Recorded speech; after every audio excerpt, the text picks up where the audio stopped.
respecte les traditions. Merci d'être venus si nombreux pour cette deuxième conférence de l'année, après la communication de Joseph Remilleux le mois dernier, qui était déjà une communication de physique. Nous allons en avoir une seconde. Je vais vous présenter Marie-France Joubert dans quelques secondes. Mais auparavant, je voudrais profiter du fait que nous sommes dans les premiers jours du printemps pour vous citer une phrase que je laisse à votre méditation d'un ancien confrère, l'abbé Antoine de la Croix, qui écrivait en 1753, j'enlève mon masque, dans un mémoire sur ce que doivent observer les gens adonnés à l'étude pour se maintenir en santé, ce qui nous concerne tous. Voilà ce qu'il disait. Quelques auteurs prétendent que le printemps est le plus convenable pour le progrès des études, que les esprits pour l'or, plus en vigueur, se sentant de la végétation générale, sont plus propres aux sciences qui demandent que l'on médite, aux travaux qui exigent de la contention, que l'été n'est propre aux expériences et l'hiver pour mettre en ordre ce que l'on a réfléchi pendant les autres saisons.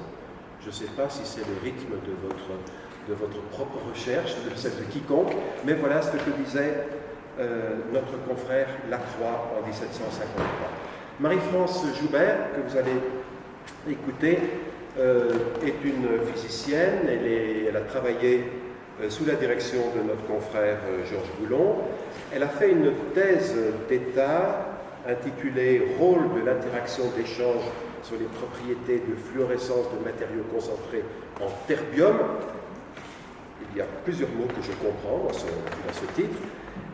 Elle a été directrice de recherche au CNRS, elle est retraitée depuis peu longtemps, elle travaille peut-être encore à l'Institut Lumière Matière de Lyon 1. Elle a écrit des dizaines d'articles, très souvent en anglais. Vous avez écrit des choses en français depuis votre thèse? Pas beaucoup, hein? Oui. Elle écrit dans Optical Materials, dans Journal of Luminescence. Elle écrit dans le journal de physique. Alors ce journal de physique n'est pas le journal de physique dont notre confrère l'abbé Rosier était le directeur en 1770 et quelques. Je pense qu'il y a une petite interruption, que ce journal de physique en est un autre. Donc je ne listerai pas tous vos travaux qui sont trop nombreux dans une langue que je ne veux pas écorcher, et je vais vous laisser la parole immédiatement. Et je vous laisse même présenter le titre de cette conférence. À vous. Donc je me permets d'enlever mon masque également. Merci beaucoup pour cette présentation et puis merci aux membres de l'Académie de m'avoir invité à vous présenter une conférence aujourd'hui. Donc j'ai choisi de parler de l'émission de lumière par conversion. C'est un sujet que je connais parce que j'ai travaillé sur ce sujet, on va dire en gros, une dizaine d'années, dans les années 90 essentiellement. C'était à l'époque, on va dire, mon principal sujet de recherche. Et à cette époque-là, donc, je travaillais au laboratoire de physico-chimie des matériaux luminescents, dont le logo est ici, un laboratoire dans lequel les chercheurs étudiaient justement des matériaux luminescents et on les étudiait à la fois de façon théorique et expérimentale. Donc dans ce laboratoire, il y avait des physiciens, des chimistes, des physico-chimistes. C'est un laboratoire qui avait deux tutelles, donc le CNRS et l'Université Claude Bernard Lyon 1. Il se trouve qu'il y a quelques années, il a fusionné avec deux autres grandes UMR de Lyon 1 pour donner naissance à l'Institut Lumière Matière, donc dont le logo est ici, et donc nous avons ensuite tous les membres du LPCNL travailler au sein de l'Institut Lumière Matière, bien sûr. Donc je vais vous parler de l'émission de lumière par conversion. En fait, je vais être assez générale, je pense, et puis je vais essayer de balayer un petit peu depuis la découverte de ce phénomène jusqu'à ce qu'on fait aujourd'hui. Alors le plan va être très simple. Je vais d'abord situer le contexte. Quand je vais parler d'émissions de lumière, il y a différents types d'émissions de lumière. Moi, je vais être dans le cadre de ce qu'on appelle la photoluminescence. Donc je veux bien mettre ce contexte-là. Et ensuite, donc, je vous parlerai de l'émission de lumière par conversion. La première idée de ce phénomène-là, c'était en 1959. Je vous parlerai des différents processus, des différents mécanismes physico-chimiques qui permettent d'observer ça. Et je vous donnerai un certain nombre d'exemples de valorisation non exhaustifs, mais qui permettent de voir à quoi sert ce qui se passe dans les laboratoires de recherche. Alors, dans la conférence d'aujourd'hui, quand je vais parler d'émission de lumière, on va rester dans le cas de la luminescence. C'est ce qu'on appelle l'émission de lumière froide, contrairement à l'incandescence. La luminescence, c'est en général dû à des transitions électroniques qui provoquent l'émission de lumière ou l'émission de photons, hein, si on parle de façon corpusculaire. Pour que le système, l'atome ou l'ion puisse émettre des photons, il a fallu lui fournir de l'énergie. Cette énergie, elle peut être fournie de différentes façons. Donc vous savez par exemple qu'elle peut être fournie de façon électrique, c'est le cas des diodes électroluminescentes qu'on utilise tous aujourd'hui, hein, on parle d'électroluminescence. L'énergie peut être fournie par exemple de façon chimique, par une réaction chimique, c'est le cas par exemple des bâtons lumineux utilisés en spéléologie ou autre. Elle peut aussi être fournie par l'absorption de photons également, et là on est dans la photoluminescence. Bon, il y a d'autres façons de pouvoir générer de la luminescence, mais bon, moi en ce qui me concerne, ce dont je vais parler aujourd'hui, c'est donc dans le cadre de la photoluminescence. Alors j'ai dit que c'était en général dû à des transitions électroniques, donc de façon extrêmement simple, je vais toujours essayer de rester très simple dans cette conférence. Quand est-ce qu'on parle de transition électronique? Ben, quand on a un système, que ce soit un atome, un ion ou un autre système, il va avoir différents états. Alors ce qu'on appelle l'état fondamental, c'est-à-dire le système est au repos, on ne lui fait rien. L'état fondamental qui est un état d'énergie E égale 0. Et si on lui fournit de l'énergie, que ce soit lumineuse ou d'une autre façon, il va pouvoir se retrouver dans des différents états excités. Et c'est ce qui se passe lorsqu'on parle de photoluminescence. L'élément en question va être excité par l'absorption d'une énergie qui est une énergie sous forme de photon, et lui, il va se désexciter de façon en émettant des photons, c'est-à-dire on parle d'émission radiative. Alors, il faut savoir que dans les différents systèmes ioniques ou atomiques ou moléculaires, ces différents états d'énergie ont été beaucoup étudiés, hein, aussi bien théoriquement qu'expérimentalement. On sait très bien les décrire. Je ne vais pas rentrer là-dedans aujourd'hui, mais bon, ce qui est logique, comme on le voit, c'est que de façon générale, et c'était le cas jusqu'aux années 50, tous les émetteurs de lumière fluorescents émettaient des photons d'énergie, bien sûr, inférieure aux photons qui avaient été nécessaires pour lui transmettre l'énergie. Ça paraît extrêmement logique. Ce qui veut dire quoi? Bon, une fois qu'on a vu la loi de Planck ici, ça veut dire que la longueur d'onde d'émission, au contraire, va être supérieure à la longueur d'onde d'excitation. Alors, je vais beaucoup parler d'émission dans le visible, donc je voudrais juste préciser clairement ce qu'est le spectre visible dans tout le spectre électromagnétique. Hein. Donc ça, c'est tout le spectre électromagnétique. Ici, on a les énergies croissantes, donc on a les longueurs d'onde croissantes dans ce sens-là. Donc on voit que de ce côté-là, on a les micro-ondes, les infrarouges. Ici, la partie visible qui est dilatée ici. Donc la partie visible par nos yeux d'humains se situe en gros entre 380 nanomètres et 750 nanomètres, hein, donc du violet le plus profond jusqu'au rouge extrêmement profond. Et ensuite, il y a des photons plus énergétiques dans l'ultraviolet, les rayons X, les gamma, etc. Donc voilà le spectre visible. Et voilà donc dans le domaine dans lequel je vais beaucoup parler en termes d'émissions, c'est-à-dire en gros entre 400 et 700 nanomètres. Alors maintenant, on va rentrer dans le cadre de l'émission de lumière par up conversion. Donc à la fin des années 50, les scientifiques cherchaient un moyen pour réaliser des détecteurs de photons infrarouges plus sensibles et plus rapides. Alors pourquoi? C'est une époque où on commençait à parler de masers, c'est-à-dire des amplifications dans le domaine micro-ondes. L'infrarouge était intéressant. C'est l'époque où aussi les télécommunications commençaient beaucoup à se développer en utilisant des moyens dans le domaine infrarouge. Donc il manquait des détecteurs de photons infrarouges. Or, il existait à ce moment-là des détecteurs de photons visibles qui étaient très sensibles, c'était les photomultiplicateurs. Donc l'idée était, essayons de convertir des photons infrarouges en photons visibles.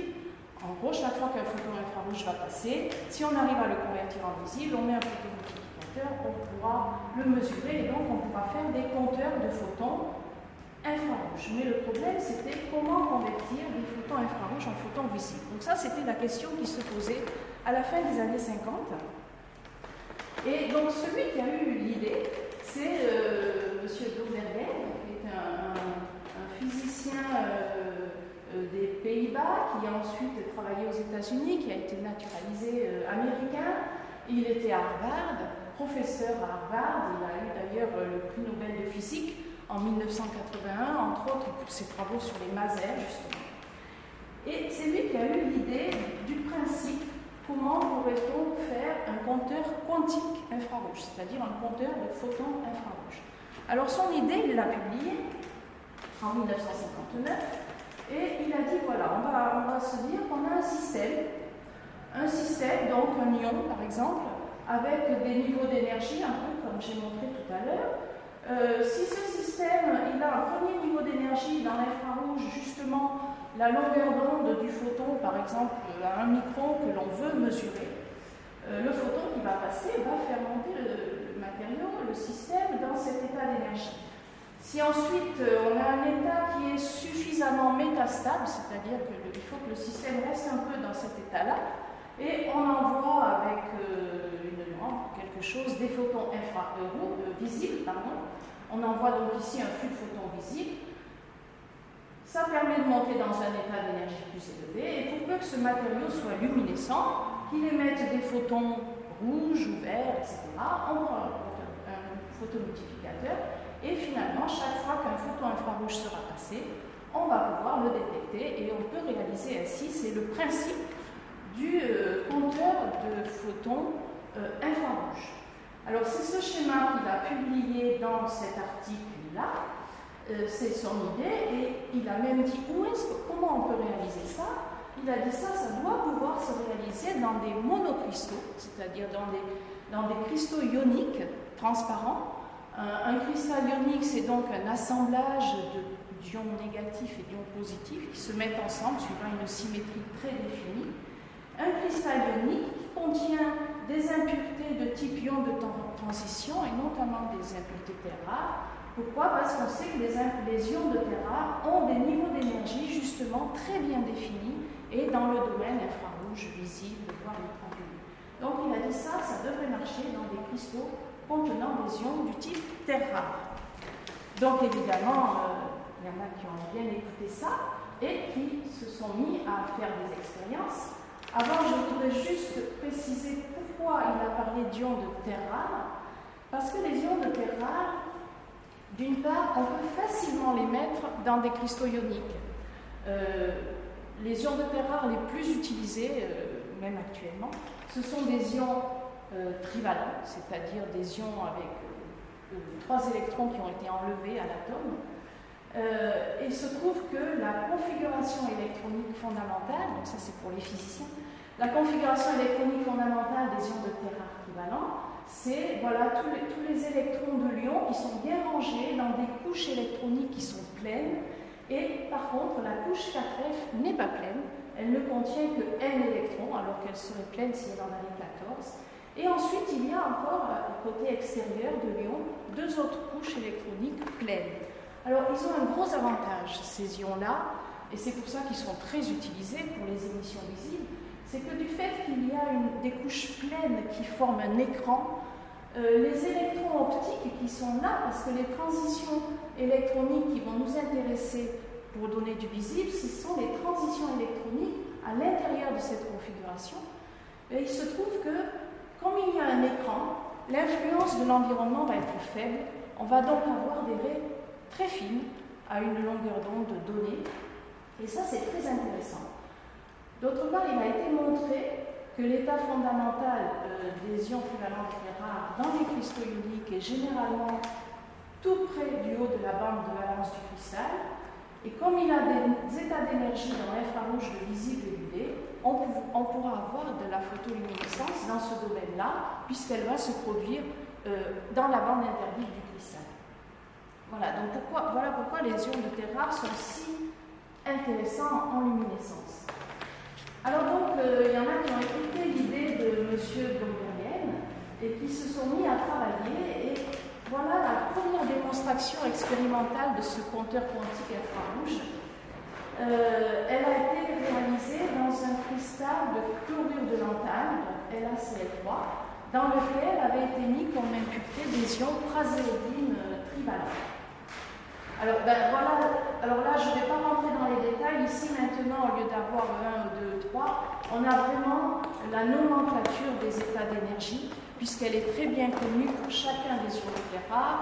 Les physiciens ont beaucoup travaillé, justement, au siècle dernier, et chaque niveau d'énergie, chaque état est très bien connu. Pour les physiciens, c'est sous la forme 2s plus 1 nj, hein, et sachant qu'en plus, dans un cristal, un état qui est schématisé ici par un trait, en fait, il est éclaté en plusieurs états qu'on appelle des niveaux stables. Mais bon, ce n'est pas utile ici pour la conférence. Donc, il se trouve qu'avec l'ion praséodine trivalent, on a l'écart entre ces deux niveaux qui fait 2,3 microns, donc dans l'infrarouge. Les expérimentateurs, ils ont envoyé des flux de photons dans le verre à 558 nanomètres et ils ont observé une émission rouge qui était là chaque fois qu'un photon infrarouge passait par là. Donc ils ont mis en évidence, oui, la possibilité de faire un détecteur quantique de photons infrarouges. Donc c'était fait dans ce cristal polycristallin et à la température de l'hélium liquide. Donc là, on a une émission rouge alors qu'on envoie des photons sur le matériau qui sont dans le verre, donc de plus grande énergie.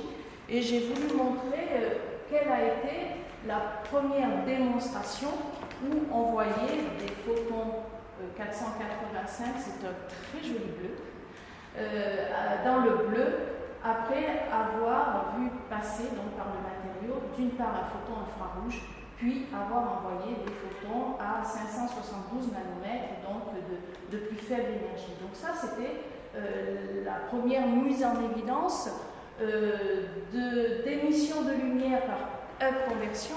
Alors pourquoi on appelle ça up conversion? Il faut peut-être que je le dise quand même, parce que ce n'est pas un mot extrêmement français. C'est parce qu'en fait, on convertit un photon d'une certaine énergie en un photon d'énergie plus grande, d'où le up et la conversion. Voilà pourquoi on appelle ça, alors tout le monde appelle ça la conversion dans toutes les langues, je vous le dis ici. Voilà. Donc ça, c'était donc cette première observation, toujours avec l'ion praséodine, mais cette fois qui était inséré dans des monocristaux de fluorure. Et c'était observé à la température de l'azote liquide et même à température ambiante. Alors, donc maintenant, je vous ai un peu dit d'où était l'origine de la conversion. C'est une origine tout à fait pratique. Il fallait réaliser quelque chose et la première idée a fait que ça a donné naissance à ces phénomènes de conversion. Tout de suite, donc ça c'était au début des années 60. Et tout de suite, évidemment, c'était bien de réaliser des compteurs quantiques, mais ça a donné plein d'idées aux gens. Imaginez qu'on puisse exciter un matériau dans l'infrarouge et puis avoir du visible après, ça peut être extrêmement intéressant. Donc beaucoup de gens, beaucoup de chercheurs se sont mis à travailler là-dessus. Et finalement, tous les travaux qui ont été réalisés donc à partir des années 60 ont permis de mettre en évidence qu'il y avait en gros 3 grandes catégories de mécanismes qui, à l'intérieur d'un système, pouvaient donner lieu à une émission de lumière par heure de conversion. D'une part, l'absorption dans l'état excité, c'est un peu ce que je viens de décrire, je vais y revenir brièvement. Ensuite, des mécanismes de transfert d'énergie entre les ions qui sont dans le matériau, ou un dernier mécanisme qui a été mis en évidence, l'avalanche de photons. Alors maintenant, je vais un peu préciser ces différents mécanismes, justement. Donc le premier, c'est celui qu'on a vu précédemment, donc je ne vais pas rentrer plus dans le détail, mais l'absorption dans l'état excité, c'est tout simplement ce qui a été démontré donc, au début des années 60, c'est-à-dire qu'on a besoin d'un seul ion. Dans le cas qu'on a vu précédemment, c'était l'ion praséodyme. On a un premier photon qui est absorbé, un deuxième qui est absorbé à partir de cet état qui est un état excité, d'où le nom, et une émission qui provient de l'état supérieur et donc a un photon d'énergie plus grande.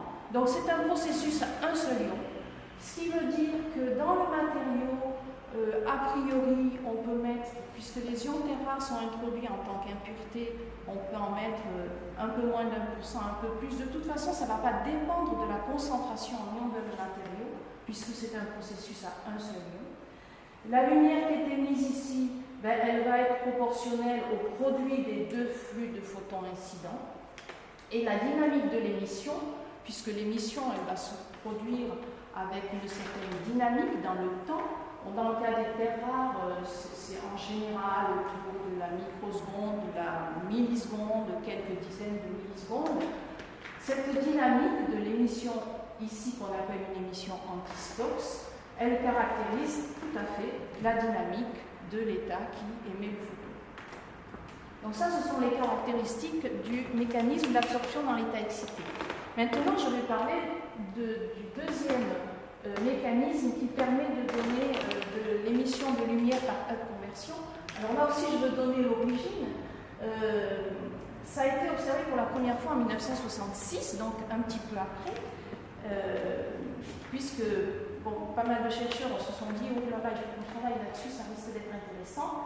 Et il se trouve que ces transferts d'énergie ont été observés pour la première fois par deux groupes tout à fait différents, indépendamment l'un de l'autre. D'une part, François Auzel, ici, qui est donc un chercheur français, qui travaillait au CNET à ce moment-là, il était en thèse à l'époque. Il ne faisait pas sa thèse sur ce sujet, mais ce sujet l'intéressait beaucoup, donc il a fait quelques expériences. Et en parallèle, ça a été observé par des chercheurs en Russie, notamment le professeur Féofilov, ici, qui n'est plus là, qui est décédé en 1965, avec un de ses collègues, je suppose, qui était aussi étudiant à cette époque-là dans son institut. Donc, quelques mots juste sur François Auzel. C'est quelqu'un qui ensuite a été très reconnu, parce qu'il a énormément travaillé sur ces processus de conversion. Il a eu notamment un prix de la Société française de physique pour son travail là-dessus.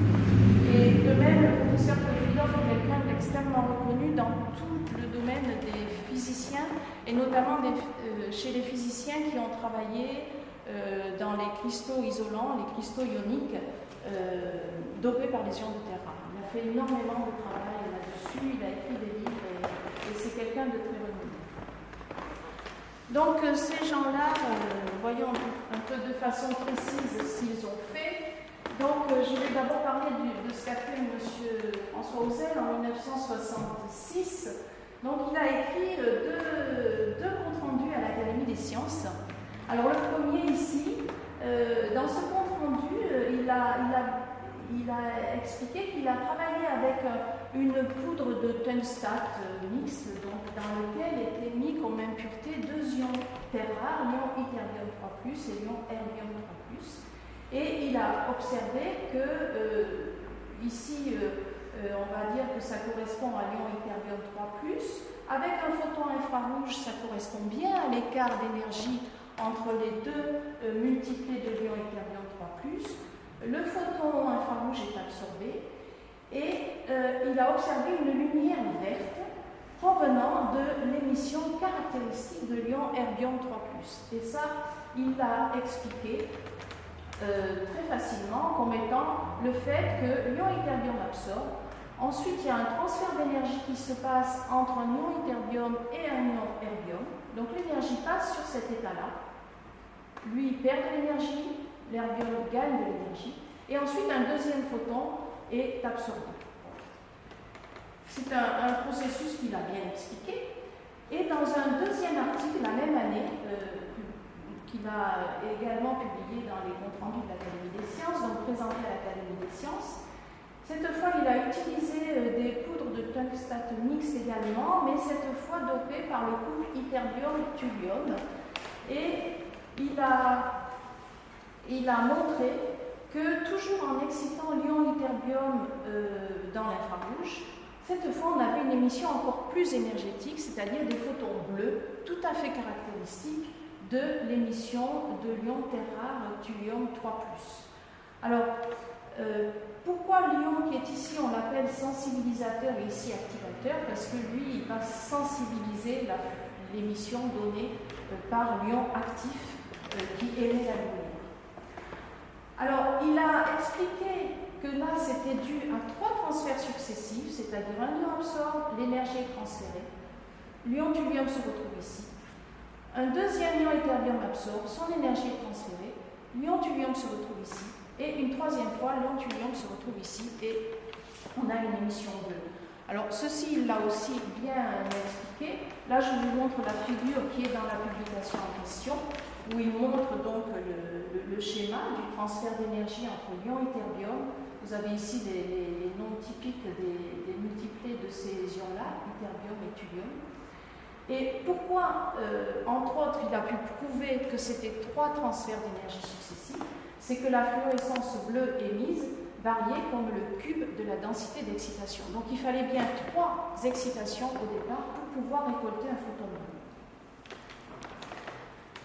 Alors parallèlement, donc, on avait nos collègues russes qui travaillaient à Saint-Pétersbourg, enfin c'était Leningrad, je pense, à l'époque. Et alors eux, ils ont aussi utilisé un cristal, cette fois, pareil, contenant des ions ytterbium et des ions thulium. Ils utilisaient du BAF2. Et alors, je vous montre la figure qui est dans cette publication de 1966. Donc, sur cette figure, qu'est-ce qu'on voit? On voit, de nouveau, on voit les niveaux d'énergie de l'ion thulium trivalent. Ils ont montré donc le spectre d'absorption. Donc, évidemment, pour le thulium, l'absorption se situe ici, dans le proche infrarouge, dans encore en infrarouge, etc. Le visible. Ils ont montré le spectre d'absorption de l'ion ytterbium. Alors lui, l'ytterbium, il est très particulier, c'est qu'il n'a que 2 états dans sa configuration fondamentale, 4Fn. Donc là, le spectre d'absorption est très simple, c'est une bande très fine dans l'infrarouge. Et ensuite, ils ont montré le spectre d'excitation de l'émission bleue qu'ils observaient, l'émission bleue du thulium.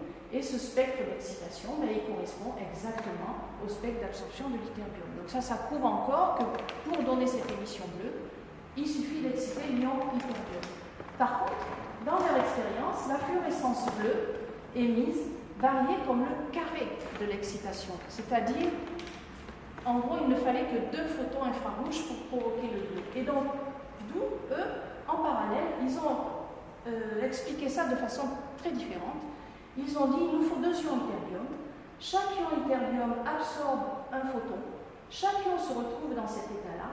Et comme ici, il n'y a pas d'état dans le thulium, ce qui se passe, c'est que ces 2 ions, ensemble, de façon coopérative, vont transférer toute cette énergie au thulium. Et en effet, cette fois, si on multiplie cette énergie par 2, on arrive exactement dans l'état du thulium qui peut donner du bleu. Donc, eux, ils ont interprété ça pas du tout comme des transferts successifs, mais comme quelque chose de coopératif, c'est-à-dire de façon très simple, les 2 ions se mettent ensemble et ensemble, ils transfèrent toute leur énergie à l'ion activateur. C'est ce qu'on appelle la sensibilisation coopérative. Donc ça a été observé en 1966. Et en 1970, tout ce que j'ai dit jusqu'à présent, ces premières observations, ce qui était utilisé pour exciter les matériaux, les ions dans les matériaux, c'était des lampes à ce moment-là. Donc des lampes, soit infrarouges, soit visibles. Pour choisir une longueur d'onde, on mettait des filtres devant, et c'est comme ça qu'on choisissait la longueur d'onde. Une autre expérience réalisée un peu plus tard a montré qu'il pouvait exister aussi ce qu'on appelle de la luminescence coopérative. Donc là, de nouveau, il faut que des ions se mettent ensemble pour faire quelque chose. Ça a été observé dans un phosphate d'ytterbium. Donc là, c'est quelque chose où l'ytterbium, il est carrément, il forme le cristal. C'est-à-dire que là, on a 100% d'ions ytterbium, donc il y en a beaucoup. Et les chercheurs ont observé qu'en excitant avec de l'infrarouge les ions ytterbium, ils observaient une luminescence verte, alors que, rappelez-vous ce que je vous ai dit, dans l'ytterbium, il n'y a pas du tout de niveau d'énergie dans le vert. Donc, ils ont interprété ça en termes de luminescence coopérative, c'est-à-dire on forme une paire et un niveau de paire qui va lui émettre dans le vert. Donc là, ce sont en gros, les quatre grands systèmes qui permettent de donner lieu à de l'émission par conversion en utilisant les transferts d'énergie. Mais que ce soit donc les transferts d'énergie successifs, que ce soit la sensibilisation coopérative ou la luminescence coopérative, il est clair que cette fois, il faut faire intervenir plusieurs ions, puisqu'il faut faire intervenir le couplage entre les ions, l'interaction entre des ions dans le matériau. Donc, ce sont des phénomènes qui vont être fortement dépendants de la concentration en ions actifs. Donc, c'est comme ça qu'on va bien les différencier de l'absorption dans l'état excité. D'autre part, la dynamique de l'émission, cette fois, elle ne va plus être uniquement dépendante de l'état d'énergie supérieure d'où vient le photon, mais elle va dépendre d'une part de la probabilité de relaxation des états intermédiaires, puisqu'on a des états intermédiaires pour monter si haut. Ça va dépendre des probabilités de transfert d'énergie, puisqu'on dit qu'on a un transfert entre les ions. Ils vont se faire avec une certaine probabilité. Pour qu'ils aient lieu, il faut qu'il y ait des interactions. Bon, ça a été traité théoriquement, ce sont les interactions de Coulomb qui interviennent. Il a fallu faire des études en mécanique quantique pour vraiment comprendre ces transferts. Mais évidemment, la probabilité des transferts va intervenir dans la dynamique de l'émission visible.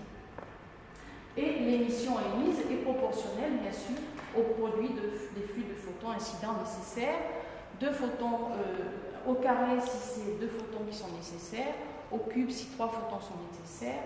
Dans le cas de l'ion erbium, par exemple, dans différentes matrices, on a observé comme ça des transferts successifs jusqu'à 5 fois, c'est-à-dire des émissions bleues provenant d'une excitation infrarouge avec une énergie beaucoup plus faible. Donc voilà pour les projets. Et alors enfin, le troisième mécanisme, alors son origine, c'est grâce à M. Chigan, qui était un physicien américain, qui travaillait à ce moment-là, dans les années 70, à Texas Instruments, je crois que c'est en Californie. Et c'est lui qui a découvert l'avalanche de photons de façon, il n'a pas fait exprès.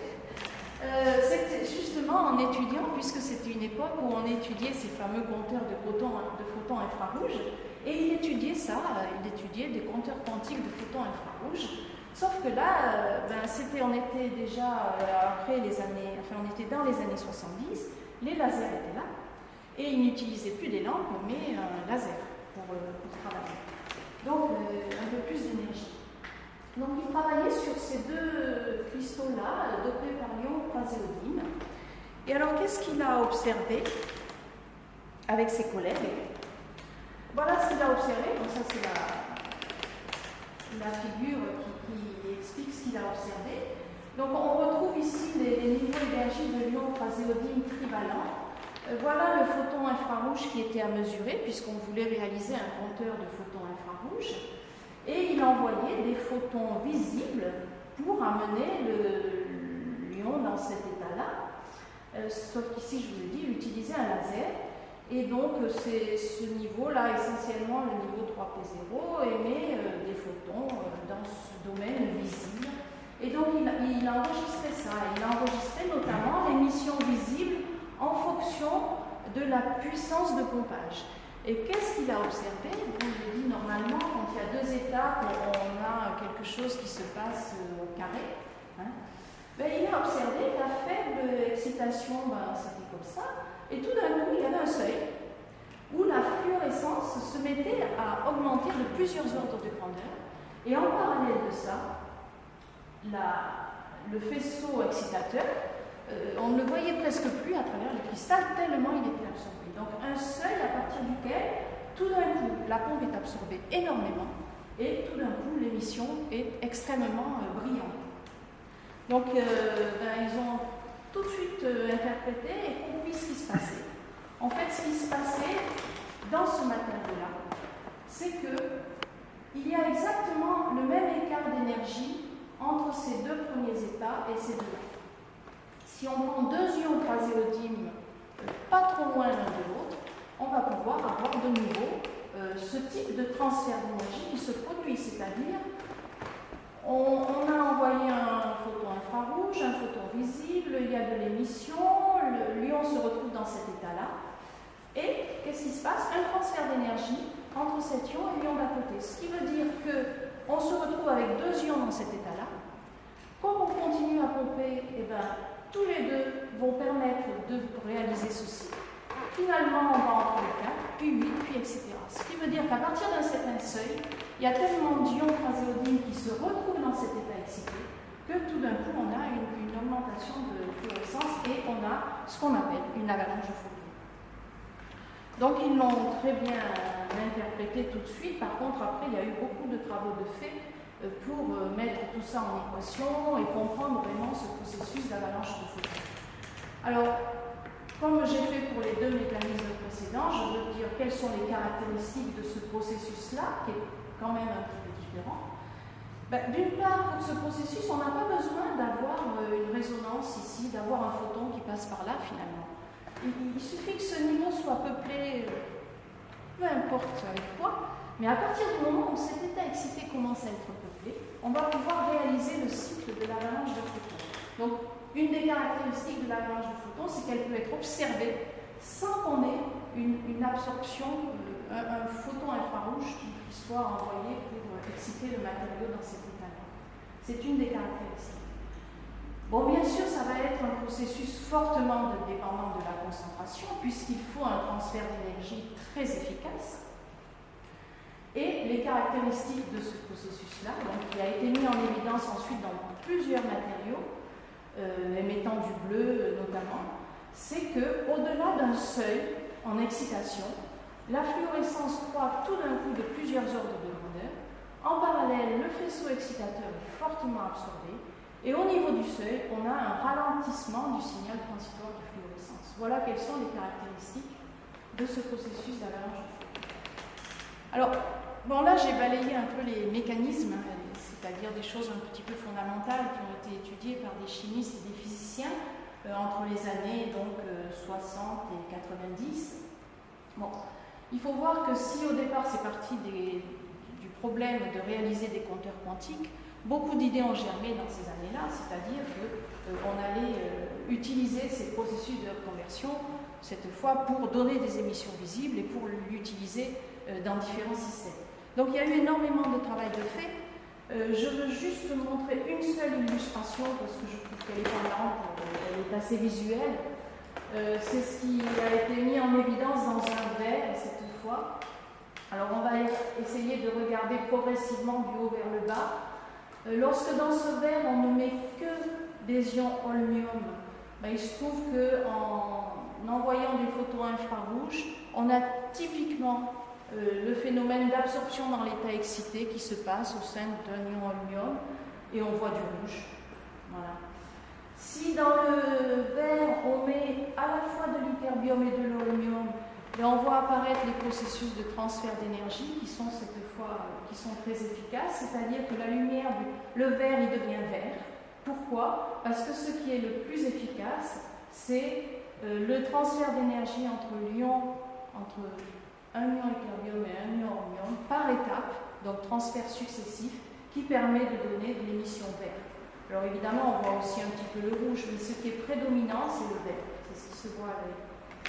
Et si dans le matériau, on met de l'hyperbiome et du thorium, donc toujours le même vert, cette fois, on a de nouveau les transferts successifs dont j'ai parlé, pour donner, donc là il faut 3 transferts d'énergie, et on voit que le verre, cette fois, est de couleur bleue. Alors ce qui est intéressant, c'est de tout mettre dans le verre, et cette fois, on a de la lumière blanche qui est émise par le matériau.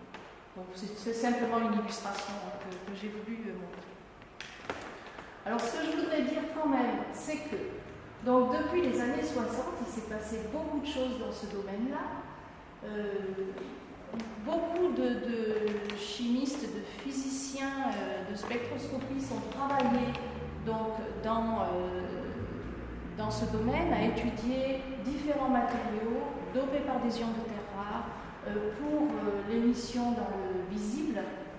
Donc, en USA, beaucoup, en Russie, en Europe, alors en France notamment, il y avait le groupe de François Hauzel, il y a d'autres groupes à Paris, nous à Lyon, on a pas mal travaillé dessus. Il y a encore à l'INM des collègues qui travaillent sur ce processus-là pour différentes applications. Donc toute la communauté de ce domaine-là s'y est mise, aussi bien les équipes de recherche fondamentales, puisque non seulement il fallait faire de la recherche expérimentale fondamentale, mais tout ce que je décris de façon très simple et imagée, en fait, ça se décrit par la mécanique quantique. Et donc, il y a beaucoup de théoriciens qui ont travaillé aussi pour démontrer quelles étaient les probabilités de chacun de ces différents processus dans différents matériaux. Et également, il y a eu pas mal d'équipes de recherche de R&D qui ont travaillé là-dessus, avec, bien sûr, en vue la valorisation de ces phénomènes-là. Alors, dans quel type de matériaux ça a été observé et étudié? Au départ, dans des matériaux polycristallins, ça se présente sous forme de poudre, puis beaucoup dans des monocristaux massifs. Quand je dis massif, ça veut dire des monocristaux de quelques millimètres, voire centimètres, etc. Donc ça veut dire qu'il y a eu beaucoup aussi de travaux de fait pour les synthétiser. Ces cristaux, c'est pas évident de synthétiser des cristaux de fluorure. Ça se fait dans des fours, ça se fait, mais il faut quand même beaucoup de travail.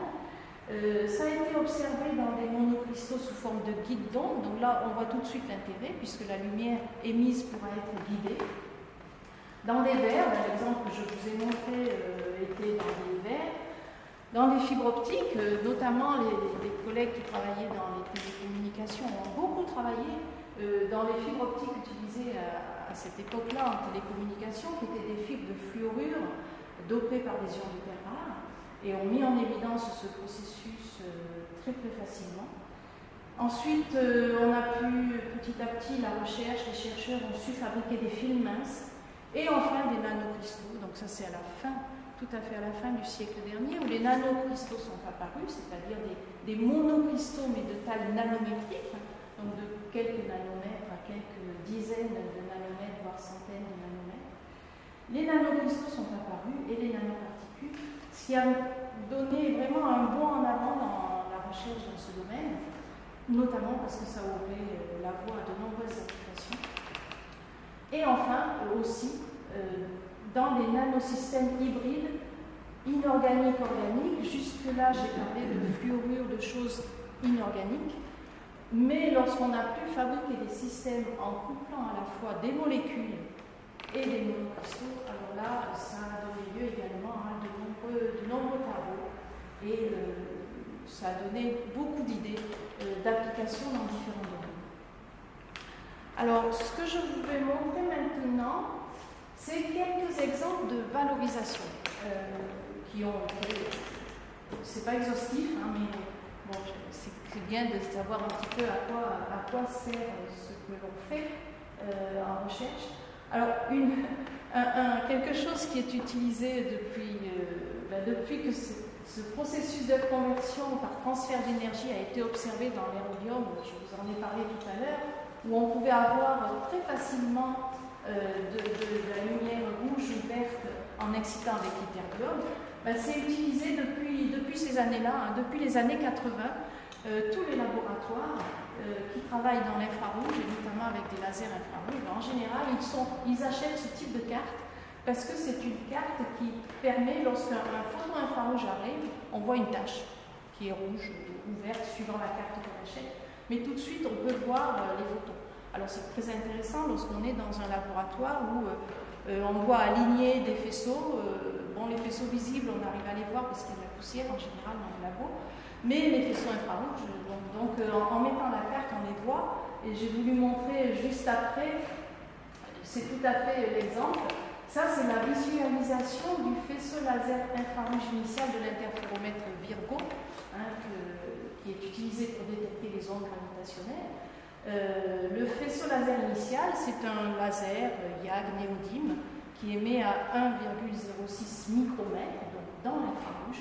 Et voilà comment. Alors, je ne vous parlerai pas de ce bande optique sur lequel on fait circuler le faisceau laser, mais voilà comment on le visualise. On met la carte sur le passage du faisceau. Alors, évidemment, avant, on l'a atténué, mais au moins on voit où va le cristaux et on peut aligner ainsi le faisceau sur le tableau. Donc voilà un exemple d'utilisation de ce processus de conversion. Un autre exemple que je voulais vous montrer, il faut savoir que lorsque ces phénomènes sont apparus, donc fin des années 70 et dans les années 80, c'était l'époque où il y avait des lasers, mais il y en avait peu à ce moment-là. Et il y en avait notamment dans l'infrarouge. Mais dès qu'on voulait, notamment dans les laboratoires, travailler avec un laser visible, voire ultraviolet, eh ben, il fallait acheter quelque chose qui tenait toute la place de la pièce du laboratoire. Donc, tout de suite, beaucoup de chercheurs se sont dit, mais avec ça, il suffirait d'avoir un petit cristal de quelques millimètres qu'on pompe en infrarouge et on pourrait réaliser des lasers bleus, verts, rouges, etc. Donc, il y a eu beaucoup de travail de fait par un certain nombre d'équipes aux États-Unis et ailleurs, et notamment en France également, pour réaliser des lasers qu'on appelle des lasers à conversion. Et là, c'est l'exemple d'un des brevets qui est sorti, où le matériau laser, c'est un fluorure, donc un monocristal à base de fluor qui contient de l'erbium. Bon, on sait que dans ce système-là, avec l'erbium, on peut facilement avoir du visible en pompant dans l'infrarouge. Et ce qui est démontré, c'est qu'avec une source laser soit à 800, soit à 980 nanomètres, on pouvait avoir une émission laser aussi bien bleue que rouge que verte. Ça, c'est grâce au schéma d'énergie de l'ion erbium qui est vraiment sensationnel, puisqu'il émet dans tous les domaines. Donc c'était un brevet qui montrait qu'on pouvait très bien réaliser un laser à 3 couleurs. Alors, en plus, ça c'est génial, parce qu'on peut faire plein de choses avec 3 couleurs, rouge, bleu et vert. Et quand même un petit problème, c'est que le fonctionnement est uniquement entre 15 et 120 degrés Kelvin, parce qu'après, à haute température, on est quand même un petit peu gêné par les vibrations, les phonons. Et donc c'était quand même un problème qui était délicat. Ça veut dire qu'il faut que tout ça soit placé dans un cryostat. Ce qui explique que ces lasers à la conversion, il y en a eu beaucoup de réalisés dans les laboratoires, un petit nombre, je pense, de commercialisés, mais très vite ça s'est arrêté quand sont arrivés les diodes laser qui émettaient également dans la visible. Alors un autre exemple de valorisation, alors ça se trouve, on peut en acheter, c'est évidemment ce qu'on appelle des luminophores, c'est-à-dire des poudres. Alors ce sont des poudres de cristaux, on est bien d'accord, chaque petit grain c'est un monocristal, qui sont dopés par des ions terres rares. Donc on peut acheter ce style de luminophore, ça s'appelle luminophore parce que justement on s'en sert en général pour émettre de la lumière. Les grains qu'on trouve, c'est entre 40 nanomètres et 50 microns. On peut acheter des luminophores de différentes couleurs. Et le gros avantage de ces choses-là, c'est que ça peut s'insérer facilement dans différents types de matériaux, des encres, des plastiques, du tissu. Donc on voit tout de suite ce que ça peut donner comme application. Par exemple, ça a été utilisé notamment pour l'anticontrefaçon dans certains billets de banque. Un exemple que je trouve assez intéressant aussi, alors ça aussi c'est un brevet qui a été déposé, ça peut aussi servir pour refroidir les systèmes électroniques. Le principe, il est simple. Ici, on a une diode laser, c'est ça, qui est sur un support. Donc, le support est ici. Et sur l'extérieur du support, donc, on dépose un luminophore avec conversion.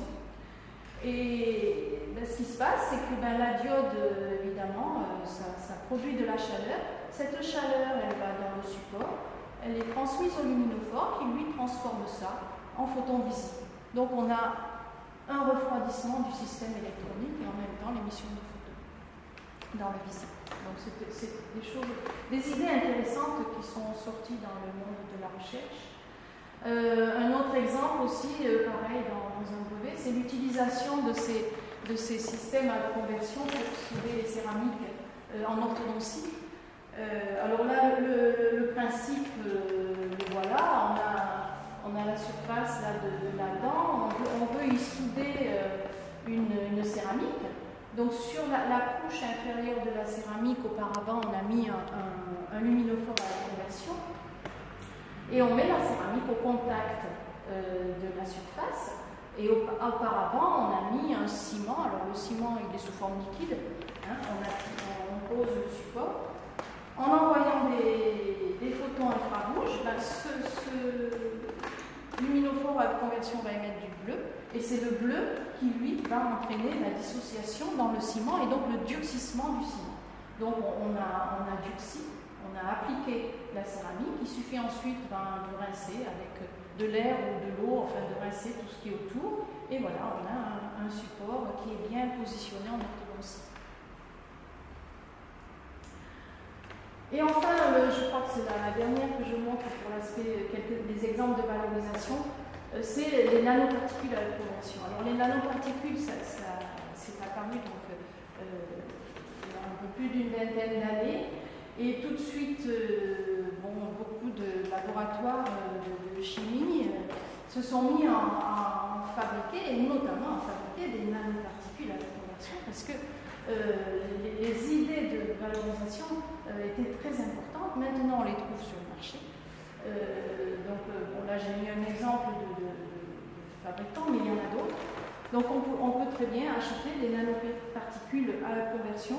En général, ce sont des fluorures. La principale, qui est vraiment le top, c'est donc le fluorure de d'yttrium et de sodium, NaFF4, qui contient, donc chaque nanoparticule contient des ions terres rares. Suivant la couleur que l'on veut, les terres rares sont introduites à l'intérieur. Alors on peut les acheter qui émettent dans différentes longueurs d'onde, sous excitation infrarouge. On peut les acheter de différentes tailles, pratiquement à la demande, donc en gros on va dire 10-20 nanomètres jusqu'à 100 nanomètres, plusieurs diamètres possibles, et surtout différentes structures possibles. C'est-à-dire que maintenant sont fabriqués ce qu'on appelle des nanoparticules cœur-coquille. Donc par exemple, le cœur, c'est donc un nanocristal de NiFF4 dopé, qui va émettre du visible. Et autour, on peut mettre quelque chose qui soit de la silice pour protéger, ne serait-ce que pour protéger la nanoparticule. La silice est transparente, donc c'est très pratique. On peut aussi fonctionnaliser les nanoparticules, et ça se trouve, on peut les acheter tout de suite fonctionnalisées, soit fonctionnalisées avec des anticorps, fonctionnalisées avec certaines ligandes qui vont permettre de pouvoir les attacher ensuite dans un milieu biologique. Voilà. Donc on imagine tout de suite toutes les applications qui peuvent être utilisées, non seulement pour on va dire la photonique, etc., mais également en biologie, en bioimagerie, en biomédicale, etc. Donc, non, j'avais une autre planche. Ça, c'est simplement pour montrer qu'en instrumentation aussi, on trouve des choses basées sur la conversion. Ça, c'est un instrument fabriqué, c'est la technologie Joubert-Yvon, qui est fabriqué explicitement pour enregistrer les spectres de fluorescence des nanoparticules à la conversion. On place ces nanoparticules, le système est complet, il y a l'excitation et on peut faire des spectres d'émission dans tout le visible. Donc j'ai pratiquement fini, j'ai suis à la conclusion. Donc, ce que je veux simplement dire en conclusion, donc la première idée de ces phénomènes-là, ça a été en 1959. La mise en évidence au tout début des années 60. Et ensuite, l'étude de ces mécanismes de conversion a été faite par de nombreux physiciens et chimistes du domaine, ce qui a permis vraiment, je vais insister là-dessus, beaucoup d'avancées, aussi bien en chimie, parce que ça a entraîné le besoin de réaliser des matériaux dopés par des ions très rares, et notamment des matériaux isolants, des fluorures, des fibres fluorées, des films minces, des guidons, etc. Et enfin des nanoparticules. Donc ça a entraîné énormément d'avancées en spectroscopie, chimie, physique, sciences et matériaux. Avec l'arrivée des nanocristaux, donc là, il y a eu encore un boom dans ce domaine-là. Pourquoi? Parce que qui dit nanocristaux dit d'autres phénomènes qui vont intervenir, qui interviennent peu dans le macro. Je peux parler de plasmonique ou de choses comme ça. Donc tout de suite, ça a entraîné un boom parce qu'il y avait de nouveau des études à faire pour bien comprendre comment chaque nanoparticule allait émettre et surtout comment augmenter l'efficacité de luminescence des nanoparticules. Et avec l'arrivée des équilibres organiques, inorganiques, c'est-à-dire lorsqu'on a pu combiner à la fois un matériau, un fluorure par exemple, avec des ligands organiques, alors là, de nouveau, ça a entraîné un nouveau boom et qui continue. Il y a beaucoup de recherches en cours dans ce domaine-là pour des applications qui sont importantes. Par exemple, pour l'énergie verte, l'exemple le plus simple à donner, c'est pour les cellules solaires. On sait que dans une cellule solaire, il n'y a qu'une partie du spectre solaire qui est utilisée. Utiliser un système qui permet de convertir une bonne partie des photons infrarouges du soleil en visibles, ça peut qu'augmenter le rendement de la cellule solaire. C'est ce que j'appelle l'énergie verte, entre autres, un exemple comme ça. En dépollution, alors par exemple en photocatalyse, la photocatalyse est utilisée entre autres pour la dépollution, sur des verres ou sur autre chose. C'est souvent TiO2 qui est utilisé. Pareil, il utilise la lumière solaire. La lumière solaire, de nouveau, si on veut utiliser les photons infrarouges, le TiO2 n'absorbe pas dans ce domaine-là. Mais en introduisant un système organique, inorganique, qui permet d'absorber l'infrarouge et de le transmettre, une énergie plus importante au TiO2, ça peut qu'augmenter l'efficacité. Donc c'est étudié en ce moment, il y a des études en cours pour ça justement.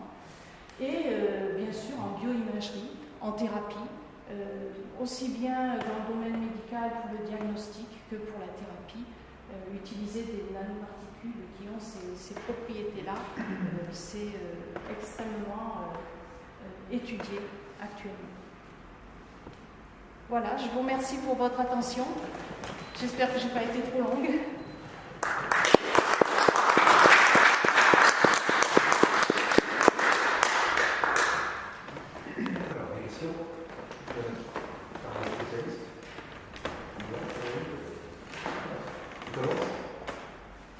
Je voudrais commencer effectivement pour remercier Marie-France de cette belle présentation. Ça ne m'étonne pas parce que tu es non seulement un excellent chercheur, mais aussi une bonne pédagogue, bien que tu aies été essentiellement chercheur CNRS. Mais dans tes conférences, tu as toujours été très pédagogue comme aujourd'hui. Et c'est un plaisir d'abord pour moi de retrouver tous ces sujets, toutes ces idées que tu as développées, parce que tu n'as pas parlé de tes travaux personnels, mais tu as eu une très forte contribution dans ce domaine. Moi, je peux le confirmer depuis les années 80, parce que je t'ai connu d'abord comme étudiante en maîtrise, maintenant c'est master. Ensuite, on a eu le plaisir de t'accueillir au laboratoire, comme étudiant de BA, puis comme jeune chercheur et thésard, doctorant de 3e cycle, puis doctorant d'État, maintenant PhD, etc. Et donc, pour le labo, ce fut vraiment, je pense, un bonheur d'avoir eu la possibilité d'obtenir un poste de chercheur CNRS pour toi, puisque ta contribution depuis les années, je répète, 80, donc ça fait 40 ans, a été essentielle. Avec d'autres chercheurs aussi, on a eu plusieurs postes au CNRS. Le patron à l'époque, la patronne à l'époque était Madame Gaume, qui venait de Paris, qui a développé ce laboratoire de physico-chimie des matériaux luminescents. Et donc, tu as commencé avec Madame Gaume. Moi, j'ai eu le plaisir de succéder à Madame Gaume dans ce laboratoire. Et tout le développement de ce labo est dû à des chercheurs comme Marie-France. Je ne vais pas tous les citer, mais ils sont connus maintenant dans notre domaine. Bref, donc je ne veux pas te poser de questions, puisqu'on se les est posées tous ensemble, mais on continue de travailler sur leur conversion actuellement. Personnellement, je continue de travailler avec des chercheurs chinois, par exemple, dans les fibres optiques qui donnent lieu à des effets laser, et dans lesquels il faut éviter les agrégats de terres rares, erbium ou ytterbium et tout. Et on les détecte justement, ces agrégats, par leur conversion, par les effets coopératifs. Donc c'est pas fini, c'est toujours là.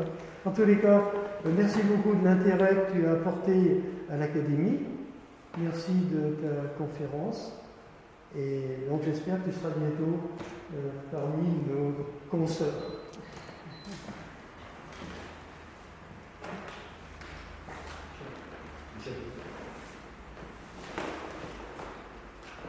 Oui, merci beaucoup. J'ai découvert un domaine que je suis complètement. D'applications possibles dans le biomédical. Simplement, ce qui m'a surpris, enfin, ça m'a pas surpris, mais vous avez dit à un moment donné qu'il fallait toujours travailler à des températures bien inférieures aux 0 Celsius. Donc, quand on travaille avec du matériel vivant, quel qu'il soit, en dessous de 0, ben c'est congelé. Est-ce que ça pose problème? Non. J'ai dit en effet que ce qui ne fonctionnait qu'à basse température, c'est l'exemple que j'ai montré du laser à conversion. Dans l'exemple que j'ai montré, c'est issu d'un brevet qui était intéressant parce qu'il voulait démontrer, et ils l'ont mis en évidence, qu'il y avait possibilité avec un cristal de donner lieu à un laser qui émet 3 longueurs d'onde, une rouge, une verte, une bleue. Donc c'est très intéressant, mais ce cristal-là, pour qu'il puisse donner lieu à ces émissions, il fallait qu'il soit à basse température, parce que sinon, vu que c'était avec l'ion erbium trivalence, il y a différents niveaux d'énergie. Lorsqu'on est à haute température, le passage d'un niveau à l'autre peut se faire avec des vibrations du réseau, c'est-à-dire avec des phonons, et à ce moment-là, on n'a plus ces raies d'émission fines qu'il nous faut. Voilà. Donc dans ce cas-là, ce cas particulier, bon, il y a d'autres lasers de conversion qui ont été mis en évidence et qui fonctionnaient à température ambiante. Voilà. Mais pour le médical, en ce moment, cet avènement des nanoparticules est super intéressant. Et là, les nanoparticules, il y a des publications qui le montrent, on peut les injecter, donc des essais faits sur des souris, etc. Il y en a beaucoup, ça se voit dans les publications. Les nanoparticules sont injectées. Si elles sont bien fonctionnalisées pour aller cibler une tumeur, ben elles vont directement sur la tumeur. Et si en plus elles ont tout ce qu'il faut pour que, avec le bleu, on dissocie quelque chose et on élimine la tumeur, ça se fait. Donc il n'y a pas de souci, ça se fait à température ambiante. Tout ce qui est imagerie de tissu en biologie aussi, et pour l'imagerie biomédicale, les nanoparticules sont utilisées à température ambiante. Puisque j'ai montré des exemples comme la carte de visualisation, ça marche à l'ambiante. Joseph? Voilà, merci pour ton exposé, c'était super clair. J'ai deux petits problèmes. C'est quand tu as exposé le thulium. Tu as dit qu'il y avait un transfert coopératif. Ça, c'est pas un terme très quantique. Est-ce que c'est de l'émission stimulée? Est-ce que c'est un effet de cohérence? C'est quoi? Quand tu as dit que c'était un transfert coopératif, oui, entre les deux niveaux du thulium. C'est pas de l'émission stimulée. C'est simplement que les ions sont suffisamment proches pour que de deux états d'énergie, donc sur deux ions différents, on arrive à former une paire. Et à ce moment-là, il faut décrire ça en mécanique quantique avec des opérateurs de paire. C'est-à-dire qu'on travaille en mécanique quantique, on va travailler dans des perturbations d'ordre plus élevé. C'est pour ça que ces processus-là sont moins efficaces. Les effets il faut des concentrations énormes parce qu'il faut que tu aies des systèmes quantiques. Tout à fait. Et la luminescence coopérative que j'ai montrée, si tu as vu, c'est dans le cristal YBPO4.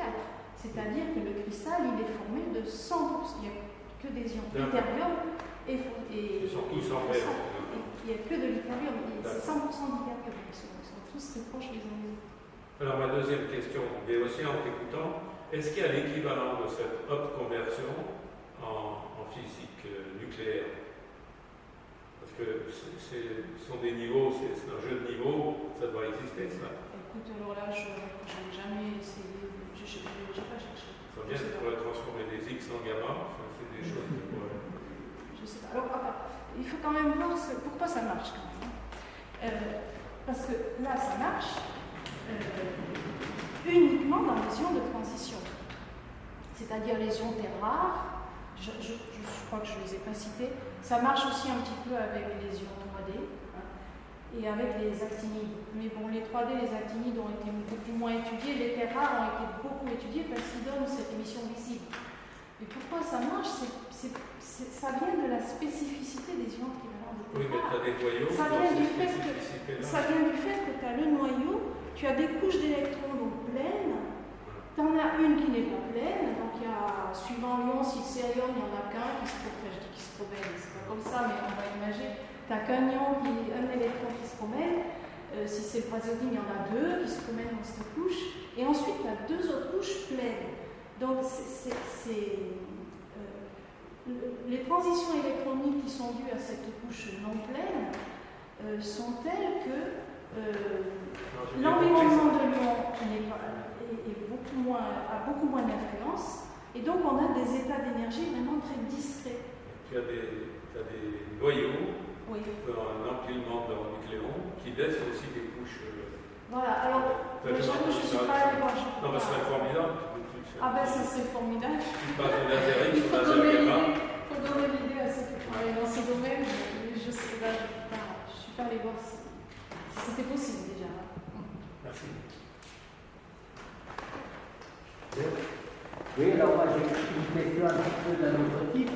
Là, tu nous as montré des recherches qui ont été réalisées, dont on a les résultats.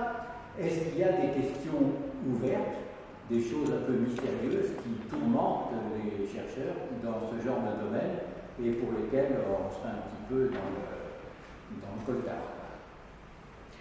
Alors, comment les chercheurs, moi je dirais, oui, enfin, il y a beaucoup de recherches qui se font encore dessus, donc il y a des choses qui tourmentent les chercheurs, notamment, enfin, le principal, c'est comment rendre plus efficaces les systèmes qu'on étudie, puisqu'on veut, on veut les mettre en application. Comment les rendre efficaces? Par exemple, je dirais, de façon générale, ces émissions-là, à l'œil, on les voit bien, elles semblent efficaces, mais en fait, quand on a par exemple les lasers à conversion, les rendements, au mieux c'était 10-20%, c'est pas énorme. Lorsqu'on veut étudier un système comme ça pour de la dépollution ou pour autre chose, on veut qu'il soit le plus efficace possible. Donc les études qui sont, moi je dirais que les études qui sont faites actuellement, il y en a, mais il y en a peu pour étudier le mécanisme en lui-même, parce que les mécanismes on a compris, mais c'est comment faire interagir ça avec d'autres systèmes qui sont déposés sur le matériau, donc qui vont réagir. Par exemple, des idées qui sont en cours actuellement, c'est une nanoparticule à conversion. L'idée, et il y a des chercheurs qui travaillent là-dessus, qui mettent ces nanoparticules sur des petites pyramides, alors de taille nanométrique aussi, de métal. Pourquoi? Parce que l'idée, c'est que si on met la nanoparticule proche d'un local, il va y avoir un effet plasmonique, et ça on sait que les surfaces de plasmonique, comme ça va augmenter la fluorescence. Donc il y a des études en cours là-dessus, pour essayer d'augmenter l'efficacité de la nanoparticule. Il y a d'autres études où la nanoparticule, on va lui associer, alors sous forme moléculaire, des molécules, des choses qu'on appelle des dye dans notre jargon. Ce sont des molécules organiques qui donnent aussi de la luminescence, mais on sait que ces molécules organiques, elles ont une probabilité d'absorption beaucoup plus grande que les ions de terre. Les ions de terre, c'est génial, ils absorbent, ils émettent, mais ce que je n'ai pas dit, c'est que la probabilité d'absorption, elle est quand même faible. Tandis que les molécules organiques, certaines ont une probabilité d'absorption beaucoup plus grande. Donc on se dit, on va prendre une molécule organique, elle absorbera beaucoup, elle va donner lieu à une luminescence, par exemple de l'infrarouge qui va être absorbée, mais il y en aura beaucoup plus. Donc ça va augmenter le rendement au total du système qui sera formé à la fois de la nanoparticule et de la molécule organique. Les recherches sont beaucoup là-dessus actuellement, c'est-à-dire l'interaction entre le nanosystème à conversion et un ligand ou si c'est une particule cœur coquille, l'enrobage de la nanoparticule, etc., pour essayer de rendre le système plus efficace.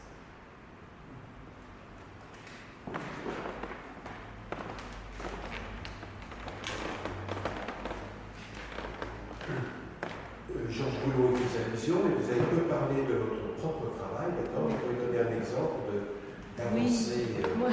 Moi j'ai travaillé beaucoup sur ça, on va dire dans les années 90, pendant une bonne dizaine d'années, parce que ça m'intéressait. Au départ, pour ma thèse, j'avais travaillé simplement sur la luminescence de matériaux fluorures, la luminescence normale. Et après, je me suis mise à travailler sur la conversion. Bon, une contribution, par exemple, importante, c'est notamment l'avalanche de photons. L'avalanche de photons, elle a été découverte, comme je l'ai dit, en 1979. Et ensuite, nous, on s'est mis à travailler dessus. Et j'ai beaucoup travaillé avec Stéphane Guy, qui était mon thésard à l'époque. Bon, ce qu'on a fait, c'est qu'on a mis en évidence ce phénomène dans des matériaux dopéotuliens, au thulium, dans des matériaux de pédodie, mais surtout, on a expliqué la théorie de ce processus-là en utilisant les équations de population et en faisant une analogie avec la théorie de Landau, parce qu'en fait, l'avalanche de photons, c'est une transition de phase de deuxième ordre, il y a une bifurcation, etc. Donc on a beaucoup travaillé là-dessus, à la fois, surtout au niveau expérimental, mais aussi on a eu une contribution théorique aussi. Il a fait d'autres choses aussi. Oui, mais bon, Parce que la question a été posée, il faut quand même également rappeler que Marie-France a été à l'initiative de l'INM. Notre laboratoire s'appelait Physico-chimie du matériel luminescent, il était associé au CNRS. Il y a maintenant une dizaine d'années, l'INM a été créé. 1er janvier 2013. 2013. Et donc, les laboratoires de physique atomique et moléculaire de l'université se sont tous rejoints dans le cadre de cet institut lumière-matière. Et la première directrice de notre nouvel institut, c'est Marie-France. Marie-France qui a eu le plaisir de diriger pour la première fois l'institut pendant 4 ans, n'est-ce pas? Donc ça, je tiens à le rappeler, parce que c'était un bon travail, bien sûr. C'était l'administration de la science, n'est-ce pas? Mais on ne donne pas n'importe qui non plus d'administrer ce type d'institut qui est connu un très bon essor maintenant. Je tiens à le mentionner. Vous ne pouvez pas tout dire aujourd'hui, j'espère que vous Non, aurez l'occasion non, de la réentendre bientôt. On conclut ici, pas d'autres questions brûlantes? Eh bien, merci beaucoup.